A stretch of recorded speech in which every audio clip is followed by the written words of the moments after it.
শিশুদের কমন একটি প্রবলেম আমাদের কাছে অনেক বাবা-মারা আসেন যে শিশুর লিম্ফ নোড গলায় যে লিম্ফ নোড বেড়ে গেছে বা টিউমারের মতো হয়েছে।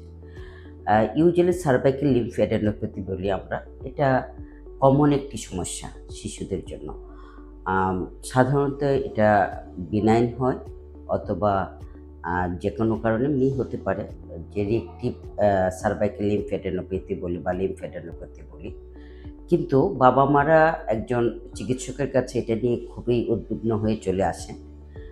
তবে শুধু যে এটা রিঅ্যাক্টিভ বা বিনাইন হবে তা না। কিছু, কিছু ক্ষেত্রে অনেক কারণে হতে পারে। সার্ভাইকাল লিম্ফোঅ্যাডেনোপ্যাথি অ্যাম ইনফেকশনের জন্য হতে পারে। আবার কিছু, কিছু ক্ষেত্রে অনেক জটিল রোগের জন্য হতে পারে।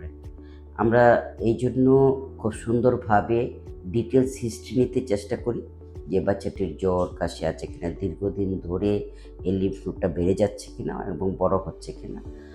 সেজন্য যদিও বিনাইন কন্ডিশন, তবু কোনো, কোনো ক্ষেত্রে ক্যান্সারেরও হতে পারে এরকম। কাজেই আপনার শিশুর যদি সার্ভাইকাল লিম্ফোঅ্যাডেনোপ্যাথি থাকে, উদ্বিগ্ন হওয়ার দরকার নেই। কিন্তু আপনি একজন শিশু বিশেষজ্ঞর কাছে গিয়ে আপনার শিশুকে এক্সামিন করায় নিয়ে আসতে পারেন।